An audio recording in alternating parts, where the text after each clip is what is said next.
Nah, kami persilakan untuk penanya kedua, ada Ukhtina Ana yang akan mengajukan pertanyaan dan nanti Hilman yang akan menjawab. Silakan, Ukhti.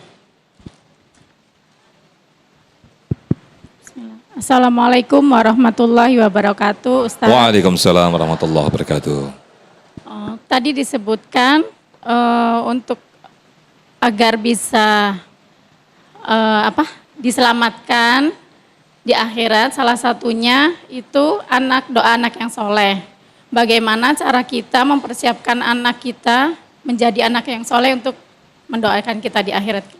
Terima kasih, Ustaz. Baik, terima kasih, pertanyaan sangat menarik sekali. Silakan Hilman untuk mempersiapkan anak-anak kita untuk menyelamatkan orang tua selamat dunia akhirat. Silakan. Ibu,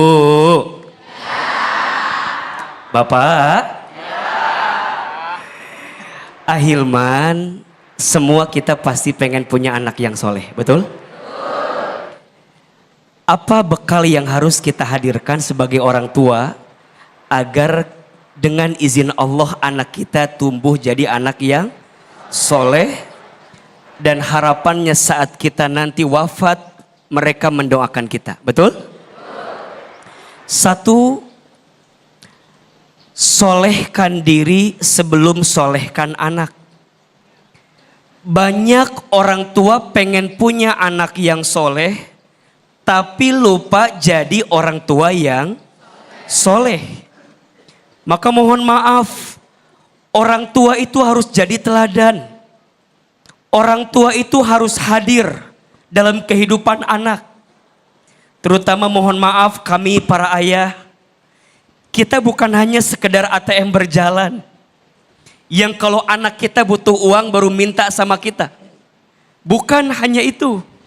Tapi lebih dari itu, kita adalah teladan terbaik bagi anak kita. Betul? Ibu mohon maaf dalam urusan parenting. Kalau ibu bapak nyuruh anak ke masjid, tapi bapaknya nggak ke masjid, itu pengaruhnya hanya 2%. Tapi kalau kalimatnya diganti, yuk ke masjid bareng bapak, itu pengaruhnya 92%. Berarti orang tua itu teladan yang baik, betul? Contoh yang baik, betul? Maka satu, sebelum kita berharap punya anak yang soleh, berharaplah, berusahalah kita jadi orang tua yang soleh. Dua, doakan anak kita. Karena mohon izin, mohon maaf, doa orang tua itu sangat mustajab kepada anaknya. Ibu, bapak, sedikit cerita saja. Hari ini kalau bapak ibu lihat Hilman berceramah dengan izin Allah, hakikatnya ini adalah doa dari orang tua kami. Dulu waktu saya tinggal di Garut, Jawa Barat, waktu masih kecil ibunda saya tuh berharap kalau anaknya nanti jadi ustadz, anaknya tuh nanti jadi guru. Maka selesai SD saya dimasukkan ke pesantren. Allahu Akbar, tidak lama kemudian ibunda saya sakit. Setelah sakit itulah saya lebih serius meniti hari waktu itu, agak lebih rajin lah. Saya punya kebiasaan kalau libur dari pesantren saya pulang ke rumah, saya nyuapin ibu saya. Ibu saya itu punya kebiasaan kalau pagi-pagi suka nonton ceramah ustadz-ustadz di televisi.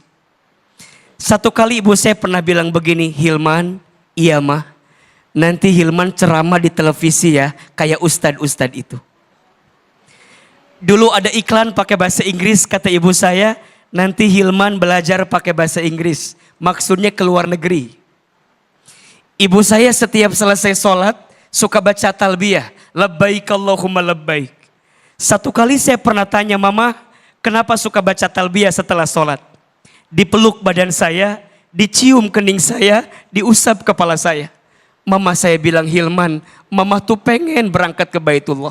Mama doakan Hilman bisa bolak-balik ke haji umroh ke Baitullah. Bapak ibu sekalian, jamaah, sekarang dengan izin Allah, apa yang dulu ibu saya ucapkan semua menjadi kenyataan. Ibu saya bilang nanti Hilman ceramah di televisi. Sekarang setiap pagi AA diizinkan Allah ceramah di televisi. Tapi AA sedih. Ibu saya belum sempat nonton saya di televisi. Karena Allah lebih dulu memanggil usia ibunda saya. Kita bisa keluar negeri diizinkan Allah belajar. Tapi ibu saya belum pernah tahu kalau anaknya bisa keluar negeri. Kita bisa haji umroh setiap tahun dengan izin Allah. Tapi tangan saya belum sempat menggenggam tangan ibunda saya untuk bisa berangkat ke Baitullah. Apa pesan yang mau saya sampaikan? Doa orang tua merubah segalanya. Maka ibu doakan anaknya. Doakan anak kita agar kemudian nanti kita kembali. Mereka mendoakan kita. Jangan berharap anak kita mendoakan kita. Kalau kita pun jarang mendoakan anak kita. Betul? Sampai nanti akhirnya orang tua bawa nafkah yang halal ke rumah.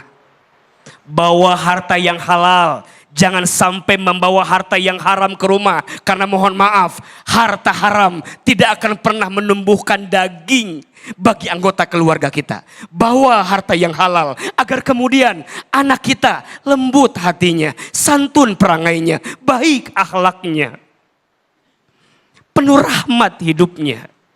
Dan itu yang kita inginkan sebagai orang tua. Maka hati-hati ayah, Ahilman.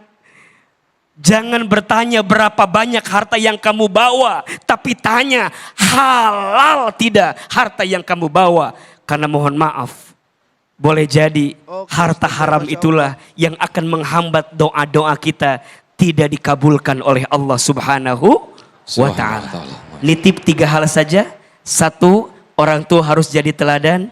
2, orang tua hadirkan doa yang terbaik.